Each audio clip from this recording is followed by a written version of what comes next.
अगर आप एक एडवेंचरस इंसान हैं तो ये बात आप जानते होंगे कि एडवेंचर करने के अपने ही कुछ फायदे होते हैं।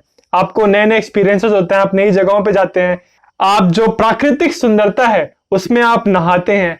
But at the same time ऐसे एडवेंचर्स करने के अपने ही कुछ रिस्क होते हैं। मान लीजिए आप ऐसी एक जगह पे गए जहां बहुत पहाड़ हैं और वहां आप फंस गए, आपके पास कोई फोन नहीं है, कोई भी तरीका नहीं है किसी को कांटेक्ट करने का और आप वहां पे अटके हुए हैं। तो ऐसे में बिना सहायता के आप क्या करेंगे? रियल लाइफ में ऐसी ही एक घटना हुई थी जिसके ऊपर एक पिक्चर बनी है जिसका नाम है 127 आवर्स। इस मूवी को बनाया है डैनी बॉयल ने, जिन्होंने स्लम डॉग मिलियनेयर भी डायरेक्ट की थी। तो इस वीडियो में हम पहले इस मूवी की कहानी को शॉर्ट में डिस्कस करेंगे, उसके बाद हम डिस्कस करेंगे कि इसमें जो दिखाया गया है कहानी को उसमें कितनी एक्यूरेसी है, कितनी सच्चाई है, और फिर इस मूवी से रिलेटेड, रियल लाइफ से रिलेटेड मैं आपको कुछ इंटरेस्टिंग फैक्ट्स बताऊंगा। साथ ही साथ मैं आपको यह भी बताना चाहूंगा कि अगर आपको ऐसी ही रियल लाइफ की घटनाओं के बारे में जानने में इंटरेस्ट है या अगर आप हिस्ट्री में इंटरेस्ट रखते हैं तो आप मेरा इंस्टाग्राम पेज फॉलो कर सकते हैं। मैं अपने पेज पे अपने फॉलोअर्स के साथ पर्सनली इंटरैक्ट करने की कोशिश करता हूं। मेरे इंस्टाग्राम पेज का लिंक आपको स्क्रीन पे सामने मिल जाएगा और मैंने इस वीडियो के डिस्क्रिप्शन में भी डाला हुआ है। कहानी शुरू होती है एक अमेरिकन आदमी से, इसका नाम है एरन रैल्स्टन।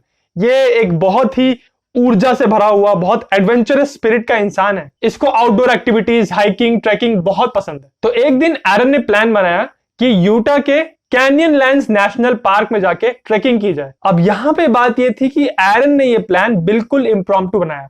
इसका मतलब उसने बिल्कुल अचानक से प्लान बनाया और किसी को भी नहीं बताया कि वो कहां जा रहा है। तो एरन हाइकिंग करने गया, वहां पे उसको दो लड़कियां भी मिली। उन दो लड़कियों से उसने बातें की, उनको थोड़ा सा शो ऑफ भी किया और फिर दिखाया कि कैसे एक अंडरग्राउंड स्विमिंग पूल है, वहां पे उन्होंने स्विमिंग भी की और फिर वहां से उसने विदा ली। एरन आगे बढ़ गया और ये दो लड़कियां अलग हो गई। आगे जाने के बाद एरन दो पहाड़ों के बीच में, जिनके बीच में बहुत कम गैप था, वहां पे वो ऊपर चढ़ने की कोशिश कर रहा था। तो अचानक उसका हाथ फिसला और हाथ के पास एक बड़ा सा पत्थर रखा था।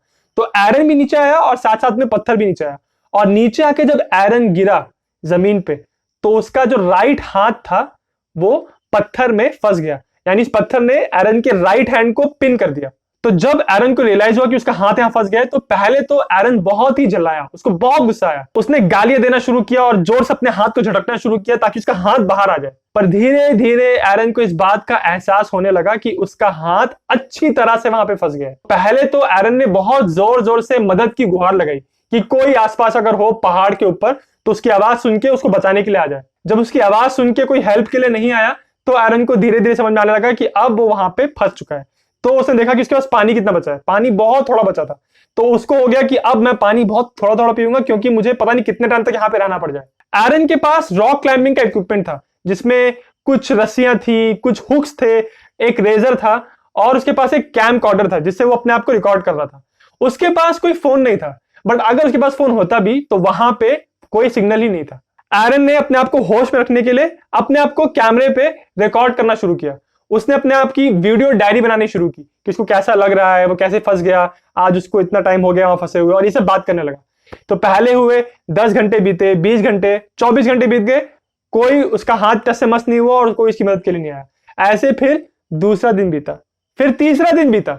इस पूरे टाइम के दौरान एरन के मन में पता नहीं कौन कौन सी बातें आ रही थी। पहले तो एरन के मन में बहुत टेस्टी टेस्टी खाना आ रहा था, फिर बहुत सारी ड्रिंक्स, पानी, कोल्ड ड्रिंक्स, दारू उसके मन में दिखाई पड़ रही थी उसको। फिर उसको विजन्स आने लगे कि वो पार्टी कर रहा है और बहुत औसम जिंदगी चल रही है। ऐसा हमारे साथ अक्सर होता है, जब हम परेशान होते हैं या जब हम बीमार होते हैं तो हम अक्सर वो समय याद करते हैं जब हम कितने ठीक थे। अभी मुझे रिसेंटली जुकाम हुआ था और मेरी नाक बंद हो गई थी, तो मुझे याद आ रहा था कि वो भी क्या समय था जब मैं नाक मेरी बंद नहीं थी और मैं खुल के सांस लेता था। तो इंसान के दिमाग की पता नहीं क्या फितरत है कि जब वो परेशान होता है तभी उसको अच्छे टाइम की याद आती है। ऐसे ही जब एरन को वहां पे 4 दिन बीत गए तो धीरे धीरे इस बात को एक्सेप्ट करने लगा कि अब वो नहीं बचेगा, उसकी मौत वहीं पे हो जाएगी। उसने अपनी किस्मत को मान लिया कि मेरी यही डेस्टिनी है और वो लगातार अपने आप को कोस रहा था कि क्यों उसने किसी को बताया नहीं कि वो यहाँ पे आ रहा है। उसकी क्या ये खराब आदत है कि वो कहीं भी निकल जाता है बिना किसी को इन्फॉर्म किए। ऐसे ही करते करते 5 दिन निकल गए और फिर 5वें दिन की रात को उसको एक विजन आया कि उसका एक बेटा है। और फिर उसको लगा कि नहीं यार, उसको इस सिचुएशन से अपने आप को बाहर निकालना है किसी तरह। अब उसका हाथ फंसा हुआ है और उसके पास कुछ है नहीं, फोन नहीं है, किसी की हेल्प नहीं ले सकता। तो अपने आप को वहां से निकाले कैसे? इसके पहले उसने अपने रॉक क्लाइंबिंग के इक्विपमेंट को यूज करके इस पत्थर को उठाने की कोशिश की थी, बट यार वो पत्थर लगभग 250 किलो का था। अब वो किसी सिर्फ इक्विपमेंट को यूज करके आप नहीं उठा सकते। तो फाइनली एरन ने वो चीज डिसाइड की जो शायद अभी तक आपने गेस कर ली होगी, बट ये बहुत ही भयानक है। उसने डिसाइड किया कि वो अपना हाथ काट लेगा। अब उसने डिसाइड तो कर लिया, बट अब प्रॉब्लम क्या है, उसके पास कोई चाकू या कोई आरी तो है नहीं कि वो अपना हाथ आराम से काट के निकाल ले। उसके पास एक छोटा सा रेजर था जो इतना मतलब खराब था, इतना शार्प नहीं था वो कि उसके बाल भी उससे नहीं कट रहे थे।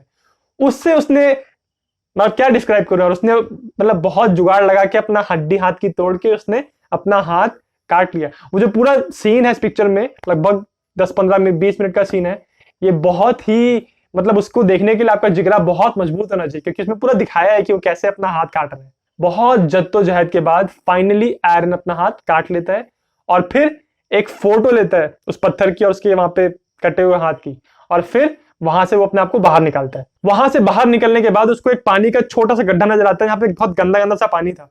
एरन ने 4-5 दिनों से पानी नहीं पिया था, तो जब उसने पानी देखा, उसको पता था कि गंदा है, फिर भी वो पानी के पास झुका और सीधा उसने वहां पे खूब पानी पिया और फिर वो वहां से आगे बढ़ा। उसने अपने हाथ में एक टेम्परेरी एक पट्टी सी बांध दी थी और वो आगे गया तो उसने आगे देखा कि वहां पे एक फैमिली है, एक हस्बैंड वाइफ और उनके बच्चा है, और उसको उसने बहुत जोर से हेल्प के लिए बुलाया। जब उन्होंने देखा कि इसकी ये हालत है तो उन्होंने पहले इसको पानी ऑफर किया और फिर ये लोग इसको लेके आगे चलने लगे। एरन वहां पे 7-8 मील चला, उसके बाद जाके एक रेस्क्यू हेलीकॉप्टर आया और उसने एरन को वहां से निकाला। पिक्चर के एंड में ये क्रेडिट्स में आता है कि इस इंसिडेंट के बाद भी एरन ने हाइकिंग नहीं छोड़ी, बट उन्होंने ये एक इंपॉर्टेंट चेंज किया लाइफ में कि कभी भी वो कहीं जाते हैं तो हमेशा एक नोट छोड़ के जाते हैं कि वो कहां पे जा रहे हैं। ये मूवी 127 आवर्स एक बुक पे आधारित है जो एरन रैल्स्टन ने लिखी है। उस बुक का नाम है between a rock and hard place. अगर आप ध्यान से देखें तो इस बुक का टाइटल भी बहुत इंटरेस्टिंग है, बहुत ही अप्रोप्रिएट है इस कहानी के लिए। ये किताब बहुत ही अच्छी है, बहुत ही इंस्पिरेशनल है। ऐसा कहा जाता है कि एक ऐसी बेहतरीन किताब है जो एंटरप्रेन्योरशिप के बहुत सारे फंडे समझाती है, बट ये बिजनेस के बारे में नहीं है। ये कहानी जो है ये अपने आप में बहुत इंस्पिरेशनल है, और इस कहानी को इस बुक में बहुत ही अच्छे से उसके जो स्ट्रगल्स थे जब वहां पे फंस गया, उसके पहले उसकी जो लाइफ थी, उसके बाद जो उसकी लाइफ थी, इस सबको बहुत डिटेल में बहुत ही इंस्पिरेशनल तरीके से बताया गया है। अगर आप ये बुक पढ़ना चाहते हैं तो मैंने इस बुक का लिंक अपने वीडियो के डिस्क्रिप्शन में डाला हुआ है, आप वहां से आके उस बुक को ले सकते हैं। अब बात करते हैं इस मूवी की हिस्टोरिकल एक्यूरेसी के बारे में। सबसे पहले बात करते हैं इस मूवी के टाइटल के बारे में, 127 आवर्स।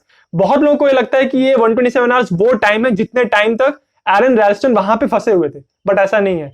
ये 127 आवर्स तब से शुरू होते हैं जिस दिन एरन रैल्स्टन का एक्सीडेंट हुआ, जिस दिन वो फंसे, उस दिन जब वो सुबह सो के उठे, वहां से लेके जब फाइनली वो उन्होंने ट्रेकिंग की, वहां फंस गए, 4-5 दिन अटके रहे, उसके बाद उनको रेस्क्यू किया गया हेलीकॉप्टर से और उनको एनेस्थीसिया देके बेहोश किया गया। तो उस दिन जगने से एनेस्थीसिया से बेहोश होने के बीच में जो टाइम है, ये टाइम 127 आवर्स है, यानी कुल मिला के 5 दिन और 7 घंटे। ये मूवी हिस्टोरिकली बहुत ही ज्यादा एक्यूरेट है। इस मूवी में बस 1-2 सीन छोटे छोटे जो चेंज किए गए हैं, जैसे कि इस मूवी में दिखाया है कि जब एरन उन 2 लड़कियों से मिलता है तो उनको स्विमिंग पूल को दिखाता है, वहां पे कुछ शो ऑफ करता है। रियलिटी में एरन कहते हैं कि ऐसा नहीं हुआ था। उन लड़कियों को एरन ने सिर्फ कुछ रॉक क्लाइंबिंग मूव्स दिखाए थे जिसको यूज करके वो रॉक्स पे चढ़ते हैं। आप इस पिक्चर के डिटेलिंग के बारे में और एक्यूरेसी के बारे में इस बात से आइडिया लगा सकते हैं कि इस पिक्चर में एक्टर ने जो कैमरा यूज किया है, ये वही कैमरा है जो एरन रैल्स्टन के पास था जब वो वहां फंस गए थे और अपने आप को रिकॉर्ड कर रहे थे। एरन ये कहते हैं कि ये मूवी इतनी ज्यादा एक्यूरेट है कि ये एक डॉक्यूमेंट्री के बराबर है, but at the same time it's a drama movie.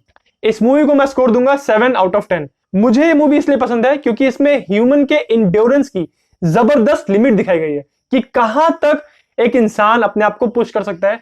हमको लगता है कि हम कोई चीज नहीं कर सकते, बट हमारा जो सर्वाइवल इंस्टिंक्ट है और हमारे अंदर जो शक्ति है मेंटल, वो इतनी ज्यादा हो सकती है कि आप वो ऐसा कुछ काम कर सकते हो जो आपने सोचा भी ना हो कभी। एरन रैल्स्टन ने अपने इस एक्सीडेंट के बाद भी रॉक क्लाइंबिंग करना बंद नहीं किया, वो फिर भी रॉक क्लाइंबिंग करते रहे और वो अब एक मोटिवेशनल स्पीकर भी हैं। अगर आपको ऐसी कोई रियल लाइफ की स्टोरी पता है जिसके बारे में आप चाहते हैं कि मैं वीडियो बनाऊं, तो जरूर मुझे कमेंट्स में बताइए। और अगर आपको वीडियो अच्छा लगा तो मेरे चैनल जिज्ञासियम को सब्सक्राइब करना ना भूलें।